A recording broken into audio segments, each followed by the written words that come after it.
ಆತ್ಮೀಯ ವಿದ್ಯಾರ್ಥಿಗಳೇ, ಹಿಂದಿನ ವಿಡಿಯೋದಲ್ಲಿ ಅನುವಂಶೀಯತೆಗೆ ಅನುಕೂಲಕರವಾಗುವ ಹಾಗೆ ಕೆಲವು ಅಂಶಗಳನ್ನು ತಿಳ್ಕೋಬೇಕಿತ್ತು. ಅಂದರೆ ವರ್ಣತಂತುಗಳ ರಚನೆ ಮತ್ತು ವರ್ಣತಂತುಗಳಲ್ಲಿ ಗುಣಲಕ್ಷಣಗಳು ಹೇಗೆ ಅಡ್ಡ ಹಾಯ್ತವೆ, ಅದ್ರ ಜೊತೆಗೆ ವರ್ಣತಂತು DNA ಅಂತ ನಾವೇನು ಕರಿತೀವಿ, ಅದು ಸ್ವಪ್ರತೀಕರಣ ಇರೋದ್ರಿಂದ ಅದು DNA ಅನ್ನೋದು ಜೀವಿಗಳ ಒಂದು ಬ್ಲೂ ಪ್ರಿಂಟ್ ಆಗಿರುತ್ತೆ ಅನ್ನೋದ್ರ ಬಗ್ಗೆ ನಾವು ತಿಳ್ಕೊಂಡಿದ್ದೀವಿ. ಓಕೆ, ಸೊ ಇಂದಿನ ತರಗತಿಯಲ್ಲಿ, ಇಂದಿನ ವಿಡಿಯೋದಲ್ಲಿ ನಾವು ಮೆಂಡೆಲ್ ರವರು ಅನುವಂಶೀಯತೆಯ ಬಗ್ಗೆ ಮಾಡಿದ ಪ್ರಯೋಗಗಳ ಬಗ್ಗೆ ವಿವರವಾಗಿ ತಿಳ್ಕೊಳ್ಳೋಣ. ಓಕೆ ಮಕ್ಕಳು, ಸೊ ನಿಮಗೆಲ್ಲ ಗೊತ್ತೇ ಇದೆ, ಗ್ರೆಗರ್ ಜೊಹಾನಸ್ ಮೆಂಡೆಲ್ ರವರು ಸುಮಾರು 18 ಮತ್ತು 19ನೇ ಶತಮಾನದ ಈಚೆ ಮತ್ತು 19ನೇ ಶತಮಾನದ ಆರಂಭದಲ್ಲಿ ಅನುವಂಶೀಯತೆಯ ಬಗ್ಗೆ ಪ್ರಯೋಗಗಳನ್ನು ಮಾಡೋದು. ಹಾಗಾಗಿ ತಳಿಶಾಸ್ತ್ರದ ಪಿತಾಮಹ ಅಂತ ಕರಿತೀವಿ ನಾವು. ಗ್ರೆಗರ್ ಜೊಹಾನಸ್ ಮೆಂಡೆಲ್ ಅವರನ್ನು ತಳಿಶಾಸ್ತ್ರದ ಪಿತಾಮಹ ಅಂತ ಕರಿತೀವಿ. ಅವ್ರು ಮಾಡಿದ ಪ್ರಯೋಗ ಏನು ಅನ್ನೋದ್ರ ಬಗ್ಗೆ ತಿಳ್ಕೊಳ್ಳೋಣ. ಮೊದಲಿಗೆ ಈ ಅನುವಂಶೀಯತೆ ಅಂದರೆ ಏನು ಅನ್ನೋದನ್ನು ತಿಳ್ಕೊಳ್ಳೋಣ. ಅನುವಂಶೀಯತೆ ಅಂದರೆ ನಿಯಮಾನುಸಾರವಾಗಿ ವಂಶದಿಂದ ವಂಶಕ್ಕೆ ಗುಣಲಕ್ಷಣಗಳು ಹರಿಯುವುದನ್ನು ಅದನ್ನು ನಾವು ಮಾನವರಲ್ಲಿ ತೆಗೆದುಕೊಂಡ್ರೆ, ವಂಶ ಪಾರಂಪರ್ಯವಾಗಿ ಪೀಳಿಗೆಯಿಂದ ಪೀಳಿಗೆಗೆ ಮಾನವನ ಗುಣಲಕ್ಷಣಗಳು ತಾತನಿಂದ ತಂದೆ, ತಂದೆಯಿಂದ ಮಕ್ಕಳು, ಮಕ್ಕಳಿಂದ ಅವ್ರ ಮಕ್ಕಳು ಹೀಗೆ ಏನಾಗ್ತದೆ, ಮಾನವನ ಗುಣಲಕ್ಷಣಗಳು ಹರಿಯುತ್ತಾ ಹೋಗ್ತವೆ, ತೋರ್ಪಡಿಸುತ್ತಾ ಹೋಗ್ತವೆ. ಇದನ್ನು ನಾವು ಅನುವಂಶೀಯತೆ ಅಂತ ಕರಿತೀವಿ. ಈ ಅನುವಂಶೀಯತೆಯನ್ನು ಪ್ರಾಣಿಗಳಲ್ಲಿ ಅಧ್ಯಯನ ಮಾಡೋದು ಸ್ವಲ್ಪ ಕಷ್ಟ. ಯಾಕೆಂದರೆ ಪ್ರಾಣಿಗಳ ಜೀವಿತಾವಧಿ 2 ವರ್ಷ, 3 ವರ್ಷ, 4 ವರ್ಷ, 5 ವರ್ಷ, ಮನುಷ್ಯರನ್ನು ತೆಗೆದುಕೊಂಡ್ರೆ 60 ವರ್ಷ, 80 ವರ್ಷ, 100 ವರ್ಷ ಇರ್ತದೆ. ಹಾಗಾಗಿ ಅನುವಂಶೀಯ ಗುಣಗಳು ವಂಶ ಪಾರಂಪರ್ಯವಾಗಿ ಮುಂದುವರಿತವೆ ಅನ್ನೋದನ್ನು ಅಧ್ಯಯನ ಮಾಡೋದು ಸ್ವಲ್ಪ ಕಷ್ಟ. ಹಾಗಾಗಿ ಮೆಂಡೆಲ್ ರವರು ಏನು ಮಾಡಿದ್ರು, ಸಸ್ಯಗಳನ್ನು ಆಯ್ಕೆ ಮಾಡಿಕೊಂಡ್ರು. ಸಸ್ಯಗಳನ್ನು ಯಾಕೆ ಆಯ್ಕೆ ಮಾಡಿಕೊಂಡ್ರು ಅಂದರೆ, ಸಸ್ಯಗಳೀಗ 3 ತಿಂಗಳ ಬೆಳೆ ಇರ್ತದೆ, ಅಥವಾ 2.5 ತಿಂಗಳ ಬೆಳೆ ಇರ್ತದೆ, 3 ತಿಂಗಳ ಬೆಳೆ, 4 ತಿಂಗಳ ಬೆಳೆ. ಈ ರೀತಿ ಇದ್ದಾಗ ನಾವೇನಾಗ್ತದೆ, ಆ ಬೆಳೆಗಳನ್ನು ಬೆಳೆಸೋದಕ್ಕೆ 1 ವರ್ಷದಲ್ಲಿ 3 ಪೀಳಿಗೆಯನ್ನು ನೋಡ್ಬೋದು. 1ನೇ ಪೀಳಿಗೆ, 2ನೇ ಪೀಳಿಗೆ, 3ನೇ ಪೀಳಿಗೆಯನ್ನು ನೋಡಬಹುದು. ಅದ್ರ ಜೊತೆಗೆ ಅನುವಂಶೀಯವಾಗಿ ಏನಾದರೂ ಬದಲಾವಣೆಗಳಿದೆಯಾ ಲಕ್ಷಣಗಳಲ್ಲಿ ಅನ್ನೋದನ್ನು ಕೂಡ ನಾವು ಗಮನಿಸೋದಕ್ಕೆ ಈಸಿ ಆಗುತ್ತೆ ಅನ್ನೋ ಒಂದು ದೃಷ್ಟಿಯಿಂದ ಮತ್ತೆ ಅಧ್ಯಯನ ಮಾಡೋದಕ್ಕೆ, ಯಾಕೆಂದರೆ ಸಸ್ಯಗಳು ಇದ್ದಲ್ಲಿಯೇ ಇರ್ತವೆ, ಅಧ್ಯಯನ ಮಾಡೋದಕ್ಕೆ ಬಹಳ ಅನುಕೂಲ ಅಂದುಕೊಂಡು ಏನು ಮಾಡ್ತಾರೆ, ಆದಷ್ಟು ಮೆಂಡೆಲ್ ಅವರು ಸಸ್ಯಗಳನ್ನು ಆಯ್ಕೆ ಮಾಡಿಕೊಂಡು, ಅದರಲ್ಲೂ ಬಟಾಣಿ ಸಸ್ಯವನ್ನು ಬಟಾಣಿ ಗಿಡವನ್ನು ಆಯ್ಕೆ ಮಾಡಿಕೊಂಡ್ರು. ಸೊ ಇಂತಹ ಬಟಾಣಿ ಗಿಡದಲ್ಲಿ ಅವರು ಆಯ್ದುಕೊಂಡಂತಹ ಲಕ್ಷಣಗಳು ಏನಂದರೆ, ಹೂವಿನ ಬಣ್ಣ, ಬಣ್ಣದ ಜೊತೆಗೆ ಹೂ ಬಿಡುವ ಜಾಗ, ಅದನ್ನೇ ಹೂ ಬಿಡುವ ಸ್ಥಳ ಅಂತ ಕರಿತೀವಿ. ದೆನ್ ಬೀಜದ ಗಾತ್ರ, ಅದರ ಜೊತೆಗೆ ದುಂಡು ಮತ್ತು ಸುಕ್ಕು, ಆ ರೀತಿ ಬೀಜದ ಬಣ್ಣ, ಮತ್ತು ಕಾಯಿಯ ಆಕಾರ, ಬಿಡ್ತಕ್ಕಂಥ ಕಾಯಿಗೆಲ್ಲ ಬಟಾಣಿ ಕಾಯಿ, ಅದರ ಆಕಾರ, ಅದ್ರ ಜೊತೆಗೆ ಗಿಡದ ಉದ್ದ. ಈ ಲಕ್ಷಣಗಳನ್ನು ಆಯ್ಕೆ ಮಾಡಿಕೊಂಡು ಒಂದು ನೋಟ್ಬುಕ್ಕಲ್ಲಿ ಒಂದು ಪೀಳಿಗೆಯಿಂದ ಇನ್ನೊಂದು ಪೀಳಿಗೆಯ ಗಿಡಗಳೆಲ್ಲ ಆಗುವ ಬದಲಾವಣೆಗಳನ್ನು ರೆಕಾರ್ಡ್ ಮಾಡ್ಕೊಳ್ತಾ ಹೋದರು. ಅನುವಂಶೀಯತೆ ಹೇಗೆ, ಲಕ್ಷಣಗಳು ಹೇಗೆ ಭಿನ್ನತೆ ಇರ್ತದೆ ಅಂತ ಎಲ್ಲ, ಹೂವಿನಲ್ಲಿ ಬದಲಾವಣೆ, ಬೀಜದಲ್ಲಿ ಬದಲಾವಣೆ, ಕಾಯಿಯ ಆಕಾರದಲ್ಲಿ ಏನಾದರೂ ಬದಲಾವಣೆ ಇದೆಯಾ, ಕಾಯಿಯ ಬಣ್ಣದಲ್ಲಿ ಏನಾದರೂ ಬದಲಾವಣೆ ಇದೆಯಾ, ಗಿಡದ ಉದ್ದದಲ್ಲಿ ಏನಾದರೂ ಬದಲಾವಣೆ ಇದೆ ಅನ್ನೋದ್ರ ಬಗ್ಗೆ ನೋಡ್ಕೊಳ್ತಾ ಹೋದ್ರು. ಸೊ ಹಾಗಾಗಿ ಆ ಲಕ್ಷಣಗಳನ್ನು ಪರಿಗಣಿಸಿಕೊಂಡು ನಾವು ಅನುವಂಶೀಯತೆಯ ನಿಯಮಗಳನ್ನು ರೂಪಿಸೋದಕ್ಕೆ ಅನುಕೂಲ ಆಗ್ತದೆ. ಏನು ಹೇಳ್ತದೆ ಅನುವಂಶೀಯ ನಿಯಮಗಳು, ಯಾವ ಅಂಶದ ಬಗ್ಗೆ ಹೇಳ್ತೇವೆ ಅಂದರೆ, ಇಲ್ಲಿ ಅನುವಂಶೀಯ ನಿಯಮಗಳು ಏನಿದೆ ಅಂದರೆ, ಎಸ್ಪೆಷಲಿ ಒಂದು ಅಂಶ ನಾವು ಗಮನಕ್ಕೆ ಬರಬೇಕು ಅನುವಂಶೀಯತೆ, ಸಾಮ್ಯತೆ ಮತ್ತು ಭಿನ್ನತೆ. ಪ್ರಭೇದಕ್ಕೆ ನಾವು ಸಾಮ್ಯತೆಯನ್ನ ಹೋಲಿಸ್ಕೊಂತೀವಿ, ಪ್ರಭೇದ ಸಾಮ್ಯತೆಯನ್ನು ನೋಡ್ಕೊಳ್ತೀವಿ. ಸಾಮ್ಯತೆ ವೆರಿ ಇಂಪಾರ್ಟೆಂಟ್. ಸಾಮ್ಯತೆ ಮತ್ತು ಭಿನ್ನತೆ. ಪ್ರಭೇದಕ್ಕೆ ನಾವು ಸಾಮ್ಯತೆಯನ್ನು ಕೊಟ್ಟಾಗ ನೋಡಿ, ಮನುಷ್ಯ ಅಂದಾಗ 2 ಕಣ್ಣಿರಬೇಕು, 2 ಕಿವಿ ಇರಬೇಕು, ತಲೆ ಇರಬೇಕು, ಕೂದಲಿರಬೇಕು, 2 ಕೈ ಇರಬೇಕು, ಕಾಲಿರಬೇಕು, ಬಾಯಿ ಇರಬೇಕು, ಮೂಗಿರಬೇಕು, ಬುದ್ಧಿವಂತ ಆಗಿರಬೇಕು, ಆಲೋಚನೆ ಮಾಡಬೇಕು, ಇದೇ ಇರುತ್ತಲ್ಲ. ಇದು ಮಾನವ ಜೀವಿಯ ಸಾಮ್ಯತೆ. ಎಲ್ಲ ಮಾನವರಿಗೂ ಪ್ರಪಂಚದಲ್ಲಿ ಏನಿದೆಯಲ್ಲ ಎಲ್ಲ ಮಾನವರಿಗೂ ಇಷ್ಟಂತ ಇದೆ. ಆದರೆ ಭಿನ್ನತೆ ಅಂದರೆ ಏನು ವ್ಯತ್ಯಾಸ? ಭಿನ್ನತೆ ಅಂದರೆ ಇದು ವರ್ಣತಂತುಗಳಿಗೆ ಸಂಬಂಧಪಟ್ಟ ಹಾಗೆ, ಲಕ್ಷಣಗಳಿಗೆ ಸಂಬಂಧಪಟ್ಟ ಹಾಗೆ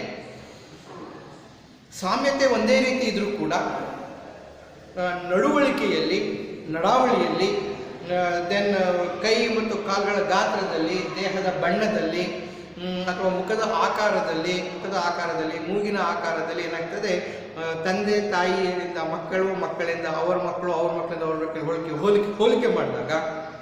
ಹೋಲಿಕೆ ಮಾಡಿದಾಗ ಪ್ರಭೇದದಲ್ಲಿ ಸಾಮ್ಯತೆ ಇರ್ತದೆ. ಮನುಷ್ಯರು ಮಾನವ ಪ್ರಾಣಿಗಳು. ಆದರೆ ಗುಣಲಕ್ಷಣಗಳೇನಾಗ್ತದೆ, ನಾವು ಭಿನ್ನತೆಯನ್ನು ಕಾಣ್ತೀವಿ. ಆ ಭಿನ್ನತೆಗಳು ಹೇಗೆ ಬರೋದಕ್ಕೆ ಕಾರಣ ಅನ್ನೋದನ್ನು ನಾವು ಇಂದಿನ ತರಗತಿಯಲ್ಲಿ ನಾವು ಹೇಳಿದ್ದೀವಿ. ಅಂದರೆ ಅದಕ್ಕೆ ವರ್ಣತಂತುಗಳೇ ಕಾರಣ ಅಂತ. ಅರ್ಥ ಆಯ್ತಾ ಮಕ್ಕಳ? ಸೊ ಆ ಒಂದು ನಿಟ್ಟಿನಲ್ಲಿ ಗ್ರೆಗರ್ ಜೊಹಾನಸ್ ಮೆಂಡೆಲ್ ಅವರು ಪ್ರಯೋಗವನ್ನು ಮಾಡ್ತಾರೆ. ಅವರು ಮಾಡಿದಂತಹ ಪ್ರಯೋಗದಿಂದ ಏನು ಬರ್ತದೆ ಅಂದರೆ, ಮಾನವರಲ್ಲಿ ತಂದೆ ತಾಯಿಗಳಿಬ್ಬರು ಮಗುವಿಗೆ ಅನುವಂಶೀಯ ಪ್ರಮಾಣವನ್ನು ಸಮಾನವಾಗಿ ನೀಡುತ್ತಾರೆ. ನಾನು ಹೇಳಿದೆ, ತಂದೆಯಿಂದ 23 ವರ್ಣತಂತುಗಳು, ತಾಯಿಯಿಂದ 23 ವರ್ಣತಂತುಗಳು. ಹೌದಲ್ಲ? ಸೊ ಅದು ನಿಜ ಆಯಿತು.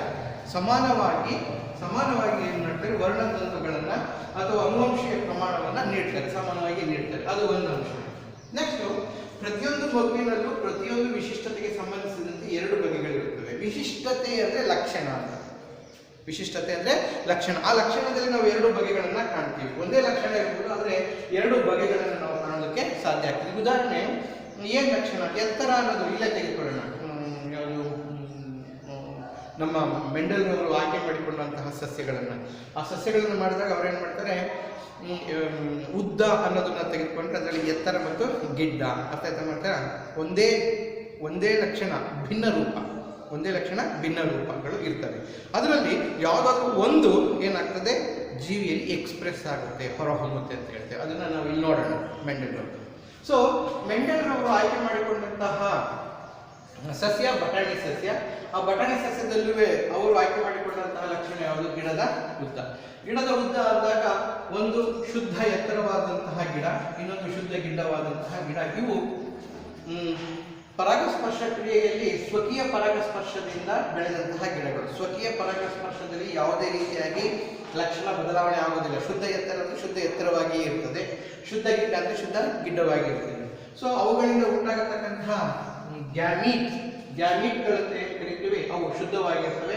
ಏಕರೂಪವಾದ ಗ್ಯಾಮೀಟ್ಗಳು ಉತ್ಪತ್ತಿ ಆಗ್ತವೆ. ಹೌದಲ್ಲ? ಸೊ ಹಾಗಾಗಿ ಅವರು ಏಕತಳೀಕರಣವನ್ನು ಒಂದು ಪ್ರಯೋಗವನ್ನಾಗಿ ಮಾಡ್ತಾರೆ. ಏನು ಏಕತಳೀಕರಣ ಅಂದರೆ, ಒಂದು ನಿರ್ದಿಷ್ಟ ಲಕ್ಷಣ 2 ಭಿನ್ನ ರೂಪಗಳನ್ನು ಸಂಗ್ರಹ, ಒಂದು ನಿರ್ದಿಷ್ಟ ಲಕ್ಷಣಕ್ಕೆ ಸಂಬಂಧಪಟ್ಟಂತೆ. ಏಕತಳೀಕರಣ ಅಂದರೆ ಒಂದು ನಿರ್ದಿಷ್ಟ ಲಕ್ಷಣಕ್ಕೆ ಸಂಬಂಧಪಟ್ಟಂತೆ 2 ಭಿನ್ನ ರೂಪಗಳು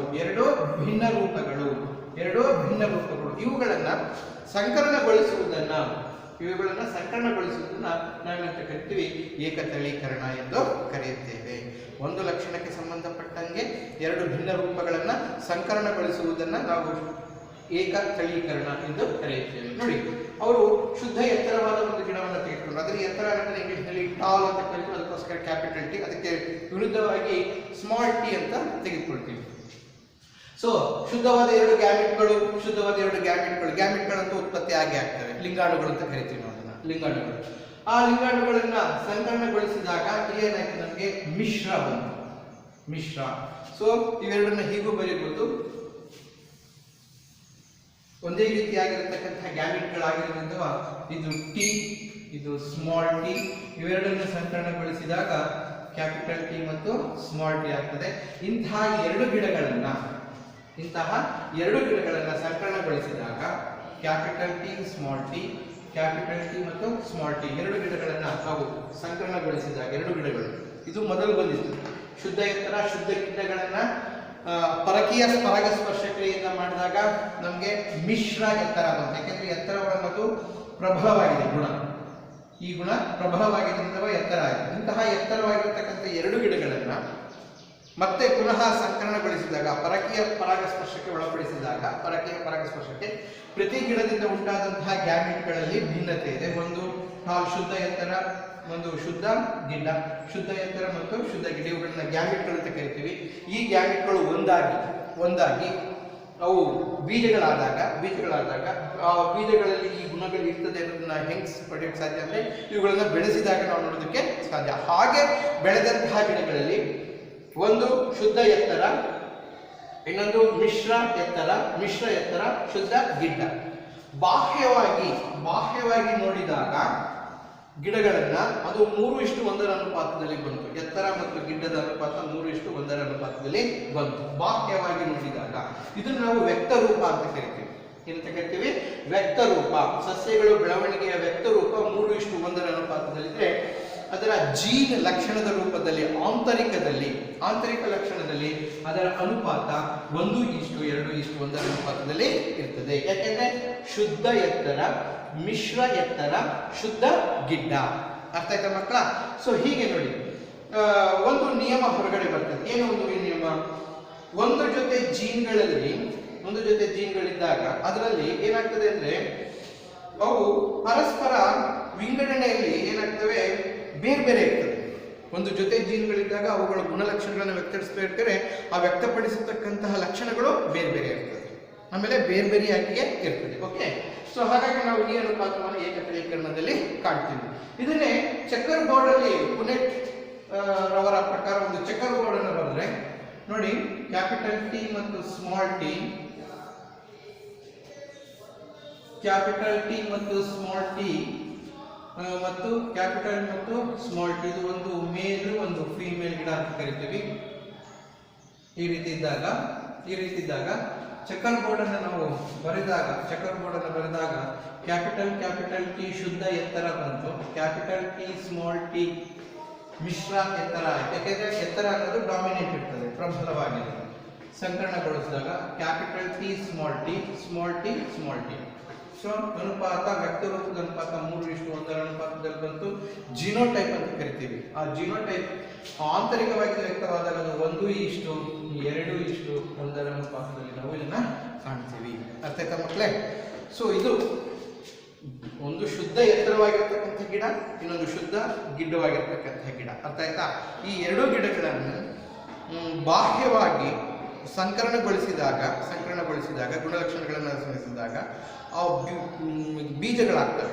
ಆ ಬೀಜಗಳನ್ನು ಪುನಃ ನಾವು ಮಣ್ಣಿಗೆ ಹಾಕಿದಾಗ ಆ ಬೀಜಗಳಲ್ಲಿ ವ್ಯಕ್ತವಾಗಿರ್ತಕ್ಕಂಥ ಅನುಪಾತ ಹೇಗಿರ್ತದೆ ಅಂದರೆ 25:75 ಅಥವಾ 75:25 ಅನುಪಾತದಲ್ಲಿರ್ತದೆ, ಅಥವಾ 3:1 ಅನುಪಾತದಲ್ಲಿ ನಾವು ಗಿಡಗಳನ್ನ ಕಾಣ್ತೀವಿ. ಅಂದರೆ ಇನ್ನೊಂದು ನೋಡಿ, ಸ್ವಕೀಯ ಮತ್ತು ಪರಕೀಯ ಪರಾಗಸ್ಪರ್ಶದಿಂದ ಗುಣಲಕ್ಷಣಗಳು ಮಿಶ್ರಣಗಳಾಗ್ತವೆ. ಬೇರೆ ಬೇರೆ ವಿಭಿನ್ನ ಗುಣಲಕ್ಷಣಗಳು ಬರೋದಕ್ಕೆ ಕಾರಣ ಆಗ್ತದೆ. ಆದರೆ ಸ್ವಕೀಯ ಪರಾಗಸ್ಪರ್ಶ ಕ್ರಿಯೆಯಲ್ಲಿ ಲಕ್ಷಣಗಳು ಒಂದೇ ರೀತಿಯ ಏಕರೂಪವಾದಂಥ ಲಕ್ಷಣಗಳು ಹೊರಹೊಮ್ಮುತ್ತಿರ್ತವೆ ಹೊರತು ಭಿನ್ನವಾದ ಲಕ್ಷಣಗಳು ಹೊರಹೊಮ್ಮೋದಕ್ಕೆ ಸಾಧ್ಯ ಇರೋದಿಲ್ಲ. ಹಾಗಾಗಿ ಪರಕೀಯ ಪರಾಗಸ್ಪರ್ಶ ಕ್ರಿಯೆ ಒಂದು ವರ, ವಿಭಿನ್ನತೆಯನ್ನು ತೋರೋದಕ್ಕೆ ಒಂದು ವರ ಇರ್ತದೆ. ವಿಭಿನ್ನತೆಯನ್ನು ತೋರೋದಕ್ಕೆ, ಲಕ್ಷಣಗಳಲ್ಲಿ ಭಿನ್ನತೆಯನ್ನು ಕಂಡುಬರೋದಕ್ಕೆ ಒಂದು ವರ ಅಂತ ನಾವು ಹೇಳ್ಬೋದು. ಅರ್ಥ ಆಯ್ತಾ ಮಕ್ಕಳೇ? ಸೊ ಮೆಂಡೆಲ್ ರವರು ಇಷ್ಟಕ್ಕೆ ಸುಮ್ಮನಿರಲಿಲ್ಲ. ಮೆಂಡೆಲ್ ರವರು ಬರೀ ಏಕತಳೀಕರಣದ ಪ್ರಯೋಗವನ್ನು ಮಾಡಿಕೊಂಡು ಅವರು ಸುಮ್ಮನಿರೋದಿಲ್ಲ. ಮತ್ತೆ ಅವರೇನು ಮಾಡೋದು ಅಂದರೆ, ಇಲ್ಲಿ ಎರಡು ಲಕ್ಷಣಗಳನ್ನು ತೆಗೆದುಕೊಂಡು ಆ ಲಕ್ಷಣಗಳಲ್ಲಿ ಬರತಕ್ಕಂಥ ಭಿನ್ನತೆ ಹೇಗೆ ಅನ್ನೋದ್ರ ಬಗ್ಗೆ ಅವರು ಒಂದು ಪ್ರಯೋಗವನ್ನು ಮಾಡಿದ್ರು. ಅದು ಯಾವುದನ್ನ ತೆಗೆದುಕೊಂಡ್ರೆ ಬಟಾಣಿ ಗಿಡದ ಬೀಜವನ್ನ ತೆಗೆದುಕೊಂಡು, ಹಾಗಾಗಿ ಅದನ್ನ ದ್ವಿತಳೀಕರಣ ಅಂತ ಕರಿತೀವಿ. ಸೊ ದ್ವಿತಳೀಕರಣದಲ್ಲಿ ಹೇಗೆ ಅನ್ನೋದನ್ನ ನೋಡೋಣ. ಸೊ ತಳೀಕರಣ ಅನ್ನೋದು ವಂಶವಾಹಿನಿಯಲ್ಲಿ ಆಗತಕ್ಕಂತಹ ಬದಲಾವಣೆಗಳು, ಅದನ್ನು ನಾವು ಹೇಳ್ತೀವಿ ದ್ವಿತಳೀಕರಣ ಅಂತ ಕರಿತೀವಿ. ಸೊ ದ್ವಿತಳೀಕರಣ ಅಂದರೆ ಏನು? ಎರಡು ಲಕ್ಷಣಕ್ಕೆ ಸಂಬಂಧಪಟ್ಟಂಗೆ, ಎರಡು ನಿರ್ದಿಷ್ಟವಾದ ಲಕ್ಷಣಗಳಿಗೆ ಸಂಬಂಧಪಟ್ಟಂಗೆ 4 ಭಿನ್ನ ರೂಪಗಳಿರ್ತವೆ. ಎರಡು ನಿರ್ದಿಷ್ಟ ಲಕ್ಷಣಗಳಿಗೆ ಸಂಬಂಧಪಟ್ಟಂಗೆ 4 ಭಿನ್ನ ರೂಪಗಳನ್ನು ಸಂಕಲನಗೊಳಿಸುವುದನ್ನು ನಾವು ದ್ವಿತಳೀಕರಣ ಎಂದು ಕರೀತೇವೆ. ಸೊ ಹಾಗಾಗಿ ಅವರು ತೆಗೆದುಕೊಂಡಂತಹ ಲಕ್ಷಣ ಯಾವುದು ಅನ್ನೋದನ್ನ ಸ್ವಲ್ಪ ಈ ಕಡೆ ನೋಡೋಣ. ಓಕೆ, ಈಗ ನೋಡಿ, ಅವ್ರು ತೆಗೆದುಕೊಂಡಿದ್ದು ಬಟಾಣಿ ಬೀಜ. ಆ ಬೀಜದಲ್ಲಿ 2 ಭಿನ್ನ ರೂಪ, ಒಂದು ದುಂಡಾದ ಒಂದು ಲಕ್ಷಣ ಆಯಿತು, ಅದರ ಜೊತೆಗೆ ದುಂಡಾದ ಒಂದು ಲಕ್ಷಣ ಆಯಿತು. ಇನ್ನೊಂದು ದುಂಡಾದ ಹಸಿರು ಬೀಜ, ಇನ್ನೊಂದು ಸುಕ್ಕಾದ ಹಳದಿ ಬೀಜ. ಹೀಗೆ ಒಂದು ಲಕ್ಷಣ ಎರಡು ಭಿನ್ನ ರೂಪ. ಅರ್ಥ ಆಯ್ತಾ? ನೋಡಿ ಇಲ್ಲಿ ಗೊತ್ತಾಗ್ತದೆ ಲಕ್ಷಣ ಏನು. ಒಂದು ದುಂಡಾಗಿರೋದು ಒಂದು ಲಕ್ಷಣ, ಸುಕ್ಕಾಗಿರೋದು ಒಂದು ಲಕ್ಷಣ ಆಗ್ತದೆ. ಬಣ್ಣದಲ್ಲಿ ಹಸಿರು ಮತ್ತು ಹಳದಿ. ಸೊ ಇವೆರಡು ಲಕ್ಷಣಗಳನ್ನು ತೆಗೆದುಕೊಂಡು ಭಿನ್ನ ರೂಪಗಳನ್ನು ಅವರು ಸಂಕರಣಗೊಳಿಸಿದ್ರು. ಆತ್ಮೀಯ ವಿದ್ಯಾರ್ಥಿಗಳೇ, ಸ್ವಲ್ಪ ಈ ಕಡೆ ಗಮನ ಹರಿಸಿ, ಬೋರ್ಡಿನ ಕಡೆ. ಈಗ ಮೆಂಡೆಲ್ ರವರ ಎರಡನೆಯ ಪ್ರಯೋಗ ದ್ವಿತಳೀಕರಣ. ಎರಡನೇದು ದ್ವಿತಳೀಕರಣ. ಇದನ್ನು ನಾವು ದ್ವಿತಳೀಕರಣ ಅಂತ ಕರಿತೀವಿ. ಅವ್ರು ಏನ್ ಮಾಡೋದು ಅಂದ್ರೆ ಒಂದು ಎರಡು ನಿರ್ದಿಷ್ಟವಾದ ಲಕ್ಷಣಗಳನ್ನ ತೆಗೆದುಕೊಂಡು ದುಂಡು ಮತ್ತು ಹಸಿರು ಮತ್ತು ಅದಕ್ಕೆ ಕಾಂಟ್ರಾಸ್ಟ್ ಆಗಿ ಸುಕ್ಕು ಮತ್ತು ಹಳದಿ. ಅವ್ರೇನ್ ಮಾಡಿದ್ರು, ದುಂಡಾದ ಹಸಿರು ಸಸ್ಯವನ್ನು ಸುಕ್ಕಾದ ಹಳದಿ ಸಸ್ಯದೊಂದಿಗೆ ಸಂಕರಣ ಮಾಡಿದ್ರು. ಅಂದ್ರೆ ಪರಕೀಯ ಪರಾಗಸ್ಪರ್ಶ ಕ್ರಿಯೆಯನ್ನು ನಡೆಸಿದಾಗ ಅದು F1 ಜನರೇಷನ್ ಆಗಿತ್ತು. ಆ F1 ಜನರೇಷನ್ ಅಲ್ಲಿ ಬಂದಂತಹ ಸಸ್ಯಗಳ ಒಂದು ಗ್ಯಾಮಿಟ್ಗಳಲ್ಲಿ ಏನಾಗಿತ್ತು, ಮಿಶ್ರವಾದಂತಹ ಸಸ್ಯಗಳನ್ನು ಅವರು ಕಂಡು. ಅಂದ್ರೆ ಬೆಳೆದಿರತಕ್ಕಂಥ ಸಸ್ಯಗಳಲ್ಲಿ ಹಸಿರು ಮತ್ತು ಸುಕ್ಕಾದಂತಹ ಬೀಜ, ದುಂಡು ಮತ್ತು ಹಳದಿಯಾದಂತಹ ಬೀಜ ಹೀಗೆ ಕಂಡು. ಸೊ ಅವಾಗ ಅವ್ರೇನು ಮಾಡೋ ಅಂತಹ ಎರಡು ಗಿಡಗಳನ್ನ ಪುನಃ ಸಂಕರಣಗೊಳಿಸಿದ್ರು. ಆ ಸಂಕರಣಗೊಳಿಸಿದಾಗ ನಾವು ಇದನ್ನು F1 ಅಂತ ಕರಿತೀವಿ. ಸಂಕರಣಗೊಳಿಸಿದಾಗ ಬಂದಂತಹ ಗ್ಯಾಮಿಟ್ಗಳಲ್ಲಿ ಅಲ್ಲಿ ಮಿಶ್ರ ಇತ್ತು. ಆ ಮಿಶ್ರದಂತಹ ಸಸ್ಯಗಳನ್ನ ಅವರು ಪುನಃ ಆ ಎರಡು ಗಿಡಗಳನ್ನ ಒಂದೇ ರೀತಿ ಹೊರತಕ್ಕಂತಹ ಎರಡು ಗಿಡಗಳನ್ನ ಸಂಕರಣಗೊಳಿಸಿದಾಗ ನೋಡಿ, ಇಲ್ಲಿ ಉಂಟಾಗಿರ್ತಕ್ಕಂಥ ಗ್ಯಾಮಿಟ್ಗಳು ನೋಡಿ, ಇಲ್ಲಿ ಉಂಟಾಗಿರತಕ್ಕಂಥ ಗ್ಯಾಮಿಟ್ಗಳು ಎರಡೇ. ಇದು ದುಂಡಾದ ಮತ್ತು ಹಸಿರು, ಇದು ಸುಕ್ಕಾದ ಮತ್ತು ಹಳದಿ. ಈ ಎರಡು ಗಿಡಗಳನ್ನ ಪರಸ್ಪರ ಸಂಕರಣಗೊಳಿಸಿ ಬಂದಂತಹ ಬೀಜಗಳನ್ನ ನಾವು ಪುನಃ ಹಾಕಿದಾಗ ಒಂದೇ ರೀತಿ ಹೊರತಕ್ಕಂತಹ ಎರಡು ಗಿಡಗಳನ್ನು ಹಾಕಿದಾಗ ಇವುಗಳಲ್ಲಿ ಉಂಟಾಗಿರ್ತಕ್ಕಂಥ ಗ್ಯಾಮಿಟ್ಗಳನ್ನು ನೋಡಿ. ಇದು ಶುದ್ಧ ದುಂಡು ಮತ್ತು ಹಳದಿ. ಇದು ದುಂಡು ಮತ್ತು ಗ್ರೀನ್ ಹಸಿರು. ಇದನ್ನು ಬನ್ನಿ, ಇಲ್ಲಿ ಸುಕ್ಕಾದ ಸಿಕ್ ಅಂತ ಕರಿತೀವಿ. ಸುಕ್ಕಾದ ಹಳದಿ, ಸುಕ್ಕಾದ ಹಸಿರು. ಈ ರೀತಿಯಾದಂತಹ ಗ್ಯಾಮಿಟ್ಗಳು ಲಿಂಗಾಣುಗಳು ಅಂತ ಕರಿತೀವಿ. ಗ್ಯಾಮಿಟ್ಗಳು ಎರಡೂ ಸಸ್ಯಗಳಲ್ಲೂ ಕೂಡ ಕಾಣಿಸ್ಕೊಳ್ತವೆ. ಇಂತಹ ಎರಡೂ ಸಸ್ಯಗಳಲ್ಲೂ ಕೂಡ ಕಾಣಿಸ್ಕೊಂಡಾಗ ಇವುಗಳ ಎರಡು ಗಿಡಗಳನ್ನು ನಾವು ಪರಾಗಸ್ಪರ್ಶ ಕ್ರಿಯೆ ನಡೆಸಿದಾಗ ಬಂದಂತಹ ಸಸ್ಯದ ತಳಿಗಳು ಹೇಗಿದ್ದು ಅನ್ನೋದನ್ನ ನೋಡೋಣ. ತಳಿಗಳು ಹೇಗಿದ್ದು ನೋಡಿ, ಕ್ಯಾಪಿಟಲ್ ಆರ್ ಏನಿದೆಯಲ್ಲ, RRYY. ಓಕೆನಾ? ಇದನ್ನು ನಾವೇನು ಹೇಳ್ಬೋದು, ದುಂಡು ಮತ್ತು ಕ್ಯಾಪಿಟಲ್ ವೈ ಇದೆ. ಕ್ಯಾಪಿಟಲ್ ವೈ ನಾವು ಹಳದಿ ಅಂತ ಕರಿತೀವಿ. ದುಂಡು ಮತ್ತು ಹಳದಿ. ಹಾಗೆ ಏಕೆಂದ್ರೆ ಸುಕ್ಕು ಮತ್ತು ಹಸಿರು ರಿಸೆಸಿವ್ ಅಂತ ಕರಿತೀವಿ, ದುರ್ಬಲ ಅಂತ ಕರಿತೀವಿ. ಹೊರ ಹೊಮ್ಮಬೇಕಾದ್ರೆ ಗುಣಲಕ್ಷಣ ಹೊರಹೊಮ್ಮಬೇಕಾದ್ರೆ ಪ್ರಬಲವಾಗಿರೋದು ಹೊರ ಹೊಮ್ಮುತ್ತೆ ಅಂತ ನಾವು ಹೇಳ್ತೀವಿ. ಇಲ್ಲಿ ದುಂಡಾಗಿರುವುದು ಪ್ರಬಲವಾಗಿದೆ, ಹಳದಿ ಏನಾಗಿದೆ, ಪ್ರಬಲವಾಗಿದೆ. ಓಕೆ, ನೆಕ್ಸ್ಟ್ ಬನ್ನಿ, capital R, capital Y, small Y. ಇದು ಕೂಡ ದುಂಡು ಮತ್ತು ಹಳದಿ. ಯಾಕೆ ಇದನ್ನು ಹಾಗೆ ಕರಿತೀವಿ ಅಂದ್ರೆ ಇಲ್ಲಿ ವೈ ಇದ್ದರೂ ಕೂಡ ಅದು ರಿಸೆಸಿವ್, ದುರ್ಬಲ, ಹಾಗಾಗಿ ಹಳದಿ ಹೊರಹೊಮ್ಮುತ್ತೆ. Then capital R, small R, capital Y ಬಂದಾಗ ಇಲ್ಲೂ ಕೂಡ ಏನಾಗಿದೆ, ದುಂಡಾಗಿರತಕ್ಕಂತಹ ಬೀಜ, ಅದರ ಬಣ್ಣ ಏನಾಗಿರ್ತದೆ, ಹಳದಿ. ದುಂಡು ಮತ್ತು ಹಳದಿ. ಸೊ ಒಂದು ರೀತಿ ಬರ್ಕೊಂಡ್ಬಿಡೋಣ, ದುಂಡಾಗಿ ಮತ್ತು ಹಳದಿ, ಒಂಥರ ಬರ್ತಾ ಇದೆ. ಓಕೆ, ಇನ್ನು ನೆಕ್ಸ್ಟ್ ಬನ್ನಿ, ಕ್ಯಾಪಿಟಲ್ ಆರ್ ಸ್ಮಾಲ್ ಆರ್ ಜೊತೆಗೆ ಕ್ಯಾಪಿಟಲ್ ವೈ ಸ್ಮಾಲ್ ವೈ ನೋಡಿ, ಪೇರೆಂಟ್ ಅನ್ನು ಹೋಲುವ ರೀತಿ ಬಂತು. ಇಲ್ಲಿ ಭಿನ್ನತೆ ಇತ್ತು, ಜೀನ್ ಗುಣಲಕ್ಷಣಗಳಲ್ಲಿ ಭಿನ್ನತೆ ಬಂತು. ಇಲ್ಲಿ ನೋಡಿ, ಪೇರೆಂಟ್ ಹೇಗಿತ್ತದೋ ಅದೇ ರೀತಿ ಬಂದಿದೆ. ಪೋಷಕ ತಂದೆ ಅಥವಾ ತಾಯಿ ರೂಪ ಹೇಗಿತ್ತು ಅದೇ ರೂಪದ ಗುಣಲಕ್ಷಣಗಳಿರತಕ್ಕಂತಹ ಜೀನ್ಗಳು ಇಲ್ಲಿ ಬಂದಿದ್ದಾವೆ. ಓಕೆ, ಇದು ಕೂಡ ಏನಾಗ್ತದೆ, ದುಂಡಾದ ಮತ್ತು ಹಳದಿ. ಇದು ಕೂಡ ದುಂಡಾದ ಹಳದಿ ಆಗ್ತದೆ. ಓಕೆ, ನೆಕ್ಸ್ಟ್ ಇಲ್ಲಿ ಬನ್ನಿ, capital R, capital Y, small Y. ಇದು ಕೂಡ ದುಂಡಾದ ಹಳದಿ. ನೆಕ್ಸ್ಟ್ ಇಲ್ಲಿ ಬನ್ನಿ, ಕ್ಯಾಪಿಟಲ್ ಆರ್, ಸ್ಮಾಲ್ ವೈ ಎರಡು ವೈ ಇರೋದ್ರಿಂದ ಹಸಿರು ಪ್ರಬಲ ಆಗ್ತದೆ. ಸೊ ಹಾಗಾಗಿ ಇದನ್ನ ದುಂಡಾದ ಹಸಿರು ಅಂತ ಕರಿತೀವಿ.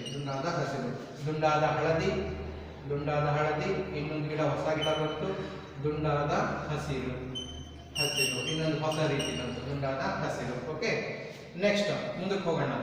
Capital R small R, capital Y small Y, same ನನ್ನ ತಂದೆ ತಾಯಿಗಳನ್ನು ಹೋಲತಕ್ಕಂತಹ ಲಕ್ಷಣ. ಇದು ಕೂಡ ದುಂಡಾದ ಹಳದಿ, ಕ್ಯಾಪಿಟಲ್ ವೈ ಇದೆ, ಹಾಗೆ ದುಂಡಾದ ಹಳದಿ ಅಂತ ಕರಿತೀವಿ. ನೆಕ್ಸ್ಟ್ ಮುಂದಕ್ಕೆ ಬಂದ ಕ್ಯಾಪಿಟಲ್ ಆರ್ ಸ್ಮಾಲ್ ಆರ್ ಮತ್ತೆ ಸ್ಮಾಲ್ ವೈ, ಇದು ಕೂಡ ದುಂಡಾದ ಹಸಿರು. ಸೊ ದುಂಡಾದ ಹಸಿರು ಬಂತು. ಅದೇ ವೆರೈಟಿ. ಈಗ ಎರಡು ವೆರೈಟಿಗಳು ಬಂದವೆ. ಓಕೆ, ದುಂಡಾದ ಹಸಿರು ನೋಡಿ, ದುಂಡಾದ ಹಸಿರು ಬಂದಿದೆ, ಮತ್ತೆ ಇನ್ನೊಂದು ದುಂಡಾದ ಹಳದಿ. ಇಲ್ಲಿ ದುಂಡಾದ ಹಳದಿ ಬಂದಿದೆ, ಕ್ರಾಸ್ ಆಗಿರೋದ್ರಿಂದ. ಓಕೆ, ಮುಂದಕ್ಕೆ ಬನ್ನಿ. Capital R small R, capital Y, so ಇದು ಕೂಡ ದುಂಡಾದ ಹಳದಿ. Next capital R small R, capital Y small Y, ಇದು ಕೂಡ ದುಂಡಾದ ಹಳದಿ ಬಂತು, ಮುಂದಕ್ಕೆ ಬನ್ನಿ. ಸ್ಮಾಲ್ ಆರ್ ಕ್ಯಾಪಿಟಲ್ ವೈ ನೋಡಿ, ಭಿನ್ನತೆ ಬಂತೀವಿ. ಇಲ್ಲೇನಾಗಿದೆ, ಇದು ಆರ್ ಅನ್ನೋದು ಸುಕ್ಕಾಗಿದೆ, ಸುಕ್ಕಾದ ಹಳದಿ. ಸೊ ಇನ್ನೊಂದು ಗಿಡ ಬಂತು ನಮಗೆ ವೆರೈಟಿ, ಸುಕ್ಕಾದ ಹಳದಿ ಗಿಡ ಬಂತು. ಸುಕ್ಕಾದ ಹಳದಿ ಬೀಜದಲ್ಲಿ ಸುಕ್ಕಾದ ಹಳದಿ ಬಂತು. ಸೊ ನೆಕ್ಸ್ಟ್ ಬನ್ನಿ, ಹಾಗೆಯೇ capital small R capital Y small Y, ಇಲ್ಲಿ ಕೂಡ ಏನಾಯ್ತು, ಸುಕ್ಕಾಗಿರತಕ್ಕಂತಹ ಹಳದಿ ಬಂತು, ಸುಕ್ಕಾದ ಹಳದಿ. ಓಕೆ, ಸೊ ಸುಕ್ಕಾದ ಹಳದಿ ಇಲ್ಲೊಂದು ಬಂದೆ. ಓಕೆ, ಬಂತು. ಇನ್ನು ನೆಕ್ಸ್ಟ್ ಬರೋಣ. Next capital R small R, then capital Y small Y, so ಇದು ಕೂಡ ದುಂಡಾದ ಹಳದಿ ಬಂತು, ಬೀಜ ಆ ಬರುತ್ತೆ ಅಂತ ಹೇಳ್ತಾರೆ. Okay, then capital R small Y, so R ಇದೆ, ದುಂಡಾದ ಹಸಿರು ಬೀಜ, ದುಂಡಾದ ಹಸಿರು. ಇಲ್ಲೆಲ್ಲೂ ದುಂಡಾದ ಹಸಿರು. ಓಕೆ, ಇಲ್ಲಿದೆ. ನೆಕ್ಸ್ಟ್ ಇಲ್ಲಿ ಬನ್ನಿ. Small R capital Y small Y, so ಏನಾಗಿದೆ, ಸುಕ್ಕಾಗಿರತಕ್ಕಂತಹ ಹಳದಿ ಬೀಜ, ಸುಕ್ಕಾಗಿರತಕ್ಕಂತಹ ಹಳದಿ ಬೀಜ ಬಂದಿದೆ. ನೆಕ್ಸ್ಟ್ ಲಾಸ್ಟ್ ನೋಡಿ, small R small Y, so ಸುಕ್ಕಾಗಿರತಕ್ಕಂತಹ ಹಸಿರು ನೋಡಿ, ಸುಕ್ಕಾದ ಹಸಿರು, ಹೊಸ ಸಸ್ಯ ಬಂತಲ್ಲ, ಹೊಸ ಬೀಜ, ಅದರಲ್ಲಿ ಸಸ್ಯದ ಸುಕ್ಕಾದ ಹಸಿರು ಬೀಜ. ಆ ಒಂದು ಗಿಡಗಳಲ್ಲಿ ಆ ಬೀಜಗಳನ್ನು ನೋಡಿದಾಗ ನಮಗೆ ಅನುಪಾತ ಹೇಗಿತ್ತು ಅನ್ನೋದನ್ನ ನೋಡೋಣ. ಸೊ 1 2 3 4 5 5 5 6 7 8 ಮತ್ತು 9 ಅಂತ ದುಂಡಾದ ಹಳದಿ ನೋಡಿ. 1 2 3 4 5 6 7 1 8 ದುಂಡಾದ ಹಳದಿ 9 ಇಷ್ಟು ದುಂಡಾದ ಹಸಿರು ಯಾವ ಬರ್ತದೆ ನೋಡಿ. 1 ಇಲ್ಲೊಂದು 2 ಇಲ್ಲೊಂದು 3 9 ಇಷ್ಟು 3 ಇಷ್ಟು ಸುಕ್ಕಾದ ಹಳದಿ ನೋಡಿ. ಸುಕ್ಕಾದ ಹಳದಿ 1 2 ಸುಕ್ಕಾದ ಹಳದಿ 3 ಆಯ್ತು 3 ದೆನ್ ಸುಕ್ಕಾದ ಹಸಿರು 1 ನೋಡಿ ನಮ್ಮ ಮಕ್ಕಳಿಗೆ ಪಾತ್ರ. ದ್ವಿತಳೀಕರಣದಲ್ಲಿ F2 ಜನರೇಷನ್ನಲ್ಲಿ ವ್ಯಕ್ತರೂಪ ನಾವು ಜಿನೋಟೈಪ್ ಏನು ಹೋಗಬೇಡ, ವ್ಯಕ್ತರೂಪವನ್ನು ತೆಗೆದುಕೊಳ್ಳೋಣ. ವ್ಯಕ್ತರೂಪ ದುಂಡಾದ ಹಳದಿ ಯಾಕಂದ್ರೆ ಇದು ಡಾಮಿನೆಂಟ್ ಇತ್ತಲ್ಲ, ಸೊ ಹಾಗಾಗಿ 9 ಬಂತು. ದುಂಡಾದ ಹಸಿರು 3 ಬಂತು. ದೆನ್ ಸುಕ್ಕಾದ ಹಳದಿ ಎಷ್ಟು ಬಂತು 3 ಬಂತು. ಸುಕ್ಕಾದ ಹಸಿರು ನೋಡಿ ತೆಗೆದುಕೊಂಡಿರೋದು 2 ಲಕ್ಷಣಗಳಿಗೆ ಸಂಬಂಧಪಟ್ಟ ಹಾಗೆ ಕರೆತಲ್ಲ. ಭಿನ್ನ ರೂಪಗಳನ್ನ ಸಂಕಲನಗೊಳಿಸಿದಾಗ 4 ವಿಧದ ಸಸ್ಯದಲ್ಲಿ ಬಟಾಣಿ ಬೀಜಗಳನ್ನು ನಾವು ಕಾಣ್ತೀವಿ. ಆ ಬಟಾಣಿ ಬೀಜದ ಗಾತ್ರ ಮತ್ತು ಬಣ್ಣ. ಗಾತ್ರ ಮತ್ತು ಬಣ್ಣ.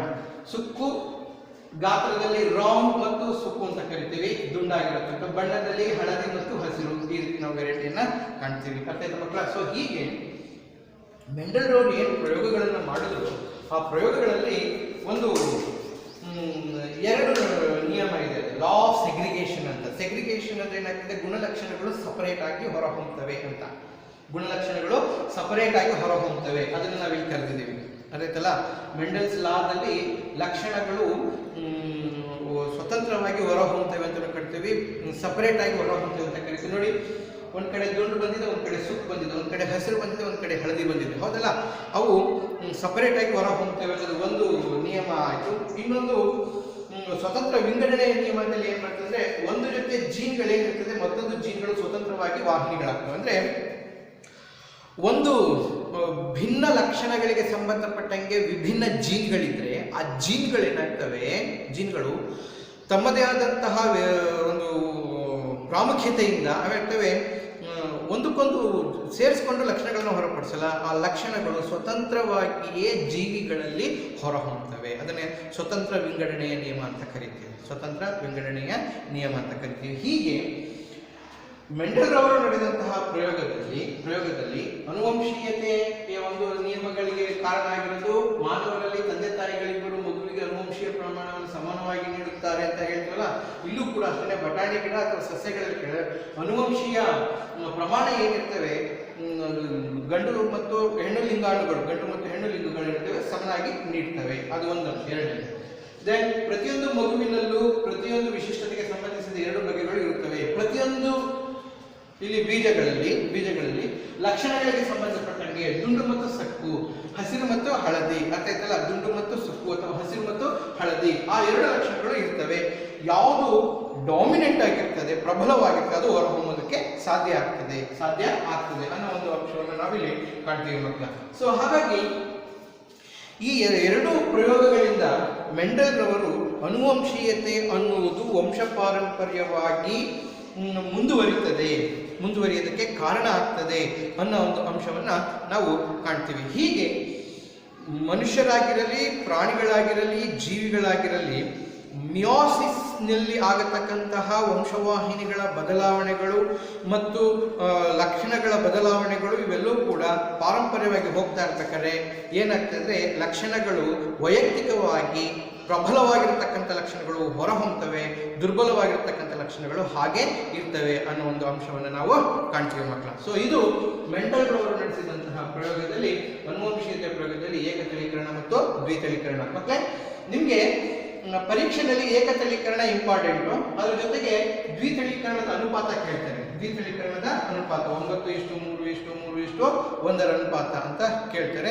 ಸೊ ಇವೆರಡರ ಬಗ್ಗೆ ನಿಮಗೆ ಗಮನದಲ್ಲಿರಲಿ. ಮುಂದಿನ ವಿಡಿಯೋದಲ್ಲಿ ಈ ಗುಣಗಳು ವ್ಯಕ್ತ ಆಗೋದಕ್ಕೆ ಕಾರಣ ಏನು ಮತ್ತು ಮಾನವರಲ್ಲಿ ಗಂಡು ಹೆಣ್ಣಿನ ನಿರ್ಧಾರ ಈ ಗ್ಯಾಮಿಟ್ಗಳಿಂದ ಹೇಗಾಗುತ್ತೆ, ಅದ್ರ ಜೊತೆಗೆ ಇನ್ನು ವಿಕಾಸಕ್ಕೆ ಹೋಗೋಣ, ಜೀವ ವಿಕಾಸಕ್ಕೆ ಹೋಗೋಣ. ಓಕೆ ಮಕ್ಕಳ? ಸೊ ಅಲ್ಲಿವರೆಗೂ ನೀವು ಏನಾದರೂ ಡೌಟ್ ಬಂದರೆ ನಿಮ್ಮ ಸರ್ಗಳನ್ನು ತಿಳ್ಕೊಳ್ರಿ. ಮುಂದಿನ ಇದರಲ್ಲಿ ಗಂಡು ಮತ್ತು ಹೆಣ್ಣುಗಳ ನಿರ್ಧಾರ ಹೇಗಾಗುತ್ತೆ ಅನ್ನೋದನ್ನು ಮುಂದಿನ ವಿಡಿಯೋದಲ್ಲಿ ನೋಡೋಣ. ಮಕ್ಕಳೇ, ಈ ಗ್ಯಾಮಿಟ್ಗಳಿಂದ ಅಂದರೆ ಲಿಂಗಾಣುಗಳಿಂದ ಲಿಂಗ ನಿರ್ಧಾರ ಹೇಗಾಗುತ್ತೆ ಅನ್ನೋದನ್ನ ಸ್ವಲ್ಪ ತಿಳ್ಕೊಳ್ಳೋಣ. ಇಲ್ಲಿ ಮಾನವರಲ್ಲಿ ಲಿಂಗ ನಿರ್ಧಾರ ಹೇಗಾಗ್ತದೆ ಅನ್ನೋದನ್ನ ತಿಳ್ಕೊಳ್ಳೋಣ. ಬಟ್ ಒಂದು ಚೆನ್ನಾಗಿ ತಿಳ್ಕೊಳ್ಳಿ, ಇದು ನಮಗೆ ಗೊತ್ತಾಗೋದಿಲ್ಲ. ಇದು ಆಂತರಿಕವಾಗಿ ನಡೆಯತಕ್ಕಂತಹ ಕ್ರಿಯೆ ಆಗಿರೋದ್ರಿಂದ ಯಾರೂ ಕೂಡ ಇದನ್ನ ನಿರ್ಧಾರ ಮಾಡೋದಕ್ಕೆ ಸಾಧ್ಯ ಇಲ್ಲ. ಲಿಂಗ ನಿರ್ಧಾರವನ್ನ ಮಾಡೋದಕ್ಕೆ ಸಾಧ್ಯ ಇಲ್ಲ. ಇದು ಪ್ರಕೃತಿನಲ್ಲಿ ಅದು ಸ್ವಾಭಾವಿಕವಾಗಿ ನಡೆಯತಕ್ಕಂತಹ ಕ್ರಿಯೆ. ನಾನು ನಿಮ್ಗೆ ಹೇಳಿದ್ದೆ, ಗಂಡು ಲಿಂಗಾಣುಗಳಲ್ಲಿ ವರ್ಣತಂತುಗಳಿದೆ. ವರ್ಣತಂತುಗಳಲ್ಲಿ X ಮತ್ತು Y ಮಾತ್ರ ಲಿಂಗವನ್ನು ನಿರ್ಧರಿಸುತ್ತವೆ. X ಮತ್ತು Y ವರ್ಣತಂತುಗಳು ಲಿಂಗವನ್ನು ನಿರ್ಧರಿಸುತ್ತವೆ. ಹೆಣ್ಣಿನಲ್ಲಿ X ಮತ್ತು X ಗಳು ಮಾತ್ರ ಲಿಂಗವನ್ನ ನಿರ್ಧರಿಸುತ್ತವೆ ಅಂತ ನಾವು ಹೇಳಿದ್ದೀವಿ. ಸೊ ಈಗ ತಂದೆಯಿಂದ ಬರತಕ್ಕಂತಹ 23 ವರ್ಣತಂತುಗಳು, ತಾಯಿಯಿಂದ ಬರತಕ್ಕಂಥ 23 ವರ್ಣತಂತುಗಳಲ್ಲಿ ಯಾವುದಾದ್ರೂ ಒಂದು ಲಿಂಗಾಣು, ತಂದೆಯಿಂದ ಒಂದು ಲಿಂಗಾಣು, ತಾಯಿಯಿಂದ ಒಂದು ಲಿಂಗಾಣು, ಅರ್ಥ ಆಯ್ತಾ ಮಕ್ಕಳ? ಬರ್ತದೆ. ಬಂದಾಗ ಅದು ಡಿಸೈಡ್ ಆಗ್ತದೆ. ನೋಡಿ, ಈಗ ತಾಯಿಯಲ್ಲಿರತಕ್ಕಂತಹ ಲಿಂಗಾಣುಗಳು X ಮತ್ತು X, ತಂದೆಯಲ್ಲಿರತಕ್ಕಂತಹ ಲಿಂಗಾಣುಗಳು X ಮತ್ತು Y. ಇದರಲ್ಲಿ ಒಂದೊಂದು ಅಷ್ಟೇನೆ. ಅದು ಸ್ವತಂತ್ರ ವಿಂಗಡಣೆ ನಿಮ್ಮಲ್ಲಿ ನಮಗೆ ಹೇಳಿದ್ದೆ, ಅಲ್ಲಿ ಒಂದೊಂದು ಲಕ್ಷಣಗಳು ಮಾತ್ರ ಅಥವಾ ಅನ್ನೋದನ್ನ. ಸೊ ನೋಡಿ, ಎಕ್ಸ್ ತಂದೆಯ ಒಂದು ಲಿಂಗಾಣು, ತಾಯಿಯ ಎಕ್ಸ್ ಲಿಂಗಾಣು ಆದಾಗ ಹುಟ್ಟುವಂತಹ ಮಗು ಆದಾಗ ಆಗುತ್ತೆ ಅಂತ ನಾವು ಹೇಳಲ್ಲ, ಆದಾಗ ಹುಟ್ಟುವಂತಹ ಮಗು ಏನಾಗಿರ್ತದೆ, ಹೆಣ್ಣಾಗಿರ್ತದೆ. ಅದೇ ರೀತಿ ತಂದೆಯಿಂದ ಎಕ್ಸ್ ವರ್ಣತಂತು ಮತ್ತು ತಾಯಿಯಿಂದ ಇನ್ನೊಂದು ವರ್ಣತಂತು, ಅಲ್ಲೂ ಕೂಡ ಏನಾಗಿರ್ತದೆ, ಹೆಣ್ಣಾಗಿರ್ತದೆ. ಅದೇ ತಂದೆಯಿಂದ ವೈ ಲಿಂಗಾಣು ತಾಯಿಯಿಂದ ಎಕ್ಸ್ ಲಿಂಗಾಣು ಇದಾಗ ಹುಟ್ಟುವಂತ ಮಗು ಏನಾಗಿರ್ಬಹುದು, ಗಂಡಾಗಿರ್ತದೆ. ಅದೇ ತಂದೆಯಿಂದ ವೈ ಲಿಂಗಾಣು ತಾಯಿಯಿಂದ ಎಕ್ಸ್ ಬಂದಾಗ ಹುಟ್ಟುವಂತಹ ಲಿಂಗಾಣು ಇರ್ತದೆ, ಗಂಡಾಗಿರ್ತದೆ. ಅರ್ಥ ಆಯ್ತಾ? ಸೊ 50-50 ಚಾನ್ಸಸ್ ಇರ್ತದೆ ಮಕ್ಕಳು ಹುಟ್ಟುವಂತಹ ಸಂದರ್ಭದಲ್ಲಿ ಉಂಟಾಗತಕ್ಕಂತಹ ಗಂಡು ಮತ್ತು ಹೆಣ್ಣುಗಳ ಅನುಪಾತ 50-50 ಇರ್ತದೆ. ಅದು ಒಂದು ಸಾರಿಗೆ ನಾವು ನಿರ್ಧಾರ ಮಾಡೋಕ್ಕೆ. ನೀವು ಕೇಳ್ಬೋದು, ಏನ್ ಸರ್ ಬರೀ ಹೆಣ್ಮಕ್ಳೇ ಆಗ್ತವೆ ಆದರೆ ಗಂಡು ಮಕ್ಕಳೇ ಆಗ್ತವೆ ಅಂತ. ಅದು ಪ್ರತಿ ಗರ್ಭಧಾರಣೆಯಲ್ಲೂ ಆಗತಕ್ಕಂತಹ ಬದಲಾವಣೆ. ಅದನ್ನ ಎಲ್ಲ ಗರ್ಭಧಾರಣೆಗಳನ್ನು ತೆಗೆದುಕೊಂಡು ಹಂಗಾಯ್ತು ಅಂತ ಪ್ರತಿ ಗರ್ಭಧಾರಣೆಯಲ್ಲೂ ಆಗತಕ್ಕಂಥ ಚಾನ್ಸಸ್ ನಾವು ಹೇಳ್ತೀವಿ 50-50 ಇರ್ತದೆ. ಹೀಗೆ ನಿಷೇಚನ ಕ್ರಿಯೆ ನಡೆಯಬೇಕಾದರೆ ತಂದೆಯ ಎಕ್ಸ್ ವೀರ್ಯಾಣು, ತಾಯಿಯ ಎಕ್ಸ್ ಲಿಂಗಾಣು ಅಂದರೆ ಅಂಡಾಣು ಸಂಯೋಗ ಹೊಂದಿದಾಗ ಹುಟ್ಟತಕ್ಕಂಥ ಮಗು ಹೆಣ್ಣು. ಅದೇ ತಂದೆಯ ಎಕ್ಸ್ ಮತ್ತು ತಾಯಿಯ ಎಕ್ಸ್ ಲಿಂಗಾಣುಗಳು ಹೆಣ್ಣು. ತಂದೆಯ ವೈ ಲಿಂಗಾಣು, ತಾಯಿಯ ಎಕ್ಸ್ ಲಿಂಗಾಣು ಆದಾಗ ಹುಟ್ಟುವಂಥ ಮಗು ಗಂಡು. ಇದು 50-50 ಚಾನ್ಸಸ್ ಇರ್ತದೆ ಅಂತ ನಾವು ಹೇಳ್ತೀವಿ. ಹೀಗೆ ಹುಟ್ಟುವಂತಹ ಮಗುವನ್ನು ನಾವು ಮೂಲಭೂತವಾಗಿ ಜೆನೆಟಿಕ್ ಆಗಿ ನಾವು ಪತ್ತೆ ಹಚ್ಚೋದಕ್ಕೆ ಸಾಧ್ಯ ಇಲ್ಲ. ಅದೇನಾದರೂ ಬೆಳೆದಾದ ಮೇಲೆ ಸ್ಕ್ಯಾನಿಂಗ್ ಅವೆಲ್ಲ ಇರ್ತದೆ, ಅದರ ಮೇಲೆ ನಾವು ಪತ್ತೆ ಹಚ್ಚೋದಕ್ಕೆ ಸಾಧ್ಯ ಆಗ್ತದೆ ಹೊರತು ಭ್ರೂಣದ ಬೆಳವಣಿಗೆಯ ಹಂತದಲ್ಲಿ ಮಗುವನ್ನು ಅದು ಗಂಡು ಅಥವಾ ಹೆಣ್ಣು ಅಂತ ನಾವು ನಿರ್ಧರಿಸೋದಕ್ಕೆ ಸಾಧ್ಯ ಇಲ್ಲ. ಬಟ್ ಚಾನ್ಸಸ್ ಏನು ಹೇಳ್ಬೋದು, 50-50 ಚಾನ್ಸಸ್ ಅಂತ ನಾವು ಹೇಳೋದಕ್ಕೆ ಸಾಧ್ಯ ಆಗುತ್ತೆ ಮಕ್ಕಳ. ಹೀಗೆ ನಾವು ಮಾನವರಲ್ಲಿ ಲಿಂಗ ನಿರ್ಧಾರ ತನ್ನಷ್ಟಕ್ಕೆ ತಾನೇ ಸ್ವಾಭಾವಿಕವಾಗಿ ಆಂತರಿಕವಾಗಿ ಅದು ಲಿಂಗಾಣುಗಳ ಸಂಯೋಗ ಆಗಬೇಕಾದ್ರೆ ನಡೆಯುತ್ತೆ. ಓಕೆ ಮಕ್ಕಳ, ನೆಕ್ಸ್ಟ್ ಜೀವ ವಿಕಾಸದ ಬಗ್ಗೆ ತಿಳ್ಕೊಳ್ಳೋಣ.